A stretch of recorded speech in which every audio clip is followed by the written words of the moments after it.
देखिए ये आपका पेज है, मैंने लाइन यहाँ पर खींची है, लेकिन लाइन खींचने की आपको कोई ज़रूरत नहीं है, ज़रूरत ही नहीं है। तो यहाँ पर सबसे पहले आपको टॉपिक लिखना है, और टॉपिक जो है कैपिटल लेटर में ही लिखना है। आप लिखोगे good morning to all of you, ठीक है, इस तरह से लिखेंगे। उसके बाद आप लाइन छोड़ सकते हो, आप अगली लाइन से लिख सकते हो, I am here to express my views on the topic. जो भी आपका टॉपिक रहेगा यहाँ पर आप लिख सकते हो। अगर आप डिबेट जो है अगर आप लिख रहे हो तो डिबेट में यहाँ से आप जो है 2 टॉपिक निकाल सकते हो।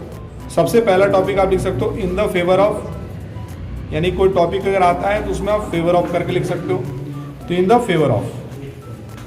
तो यहाँ पर माई व्यूज के बाद जो है ये जो my the views in the favour of लिखोगे। उसके बाद लिखोगे अगेंस्ट द मोशन ऑफ, तो against the motion of the topic लिख दोगे। अब यहाँ पर देखो क्या है ना, सबसे पहले बच्चों को ये दिक्कत होती है कि हम लिखेंगे कैसे में, तो मैं आपको कुछ ऐसा बता देता हूँ कि हर जो है स्पीच में चल जाएगा। तो यहाँ पर आप जैसे मान लो लिखोगे this topic is very important. कोई भी टॉपिक आपको दे तो वो इम्पोर्टेंट तो है, तभी तो वो आपके पेपर में दे रहा है। किसके लिए? For society. अगर आप यहाँ पे चेंज भी कर सकते हो, कोई ऐसा टॉपिक आता है मान लीजिए एग्जाम रिलेटेड आता है, तो आप लिख सकते हो फॉर स्टूडेंट्स। यहाँ पर सोसाइटी के लिए तो आ ही जाएगा सब कुछ।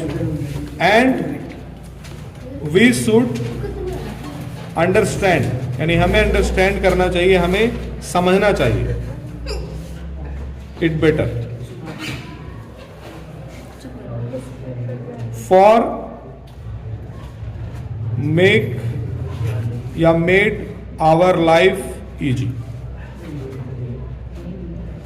ठीक है, या लिख सकते हो मेकिंग आवर लाइफ इजी, यानी अपने लाइफ को आसान बनाने के लिए हमें इस टॉपिक को बहुत ही बेहतरीन तरीके से समझना चाहिए। अब उसके बाद यहाँ पर आपने जो भी है पंचायत कर देनी है। उसके बाद आप लिखोगे government authority and media should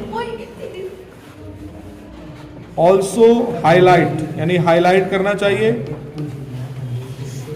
this topic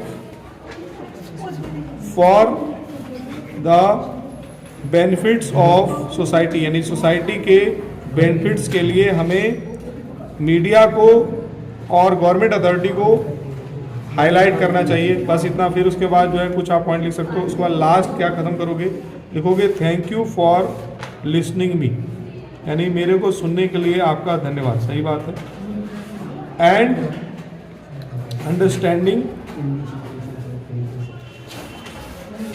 the thinking of me.